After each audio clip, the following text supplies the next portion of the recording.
Okay, welcome back to another episode of Active Everyday Discussion. Today I want to talk about and go through the setup and reasons for agility and coordination workouts in our Active Everyday program. So when you're setting up your program at home, and you're going through workouts, whether you're following along with the videos here on the YouTube channel or you have a subscription to an Active Everyday program, you may have different exercise tools than you see me use. And so that should not limit you to how you are able to complete your program. It just might change your setup a little bit. So if you don't have an agility ladder, and what you'll notice also, as I just set an agility ladder out, I don't use an agility ladder in my videos to demo. I just do the patterns. And so you don't actually need something like an agility ladder or a target, but I do suggest and recommend using one because it does make things a little more complicated. Complicated's good. It increases the challenge a little bit. The challenge increase is good.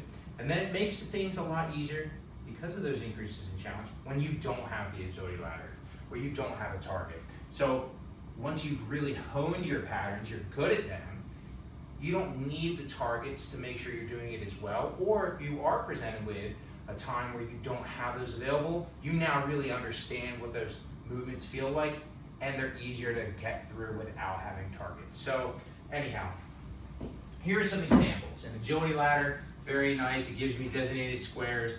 It gives me places to put my feet, and it gives me an array of options where I can move laterally and still have, targets to hit my feet into.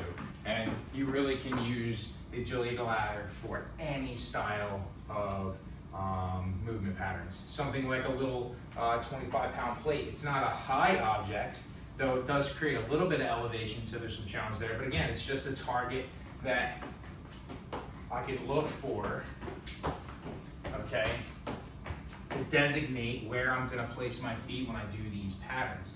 And if you're in the home gym setup and you really have very few items that you have included into your current gym setup, that's okay. Going back to the idea of not having much or really using anything at all, let's just get this out of the way. If you have something as simple as a yoga mat or a towel, you can set a towel up, okay?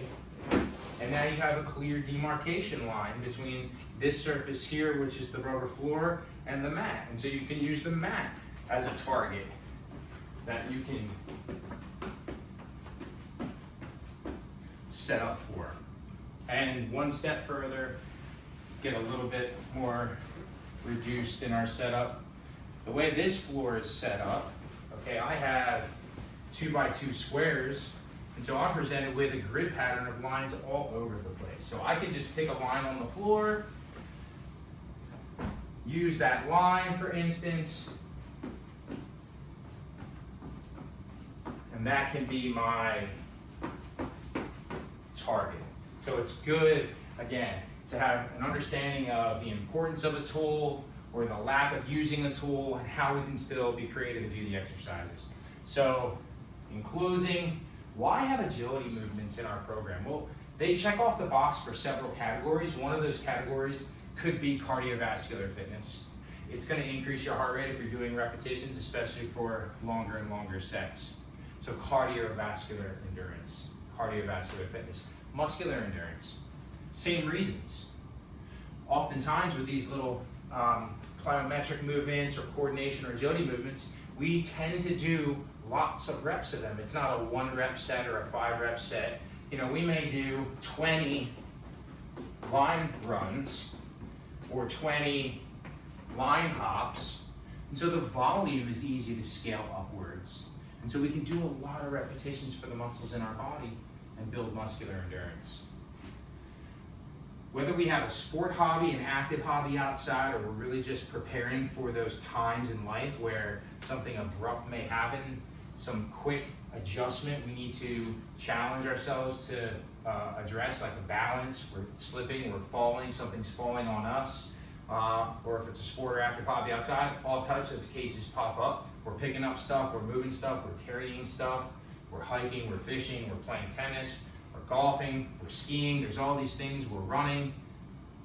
Anytime we're doing any of those real world engagements with our body, quickness, agility, turning, adjusting, level changing, having quick reactions with how our feet land, fast twitch muscles, okay?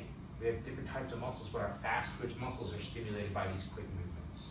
So we're preparing for so many scenarios in the real life. Those are some practical examples. Agility, discussion, stay active every day. We'll talk to you next time.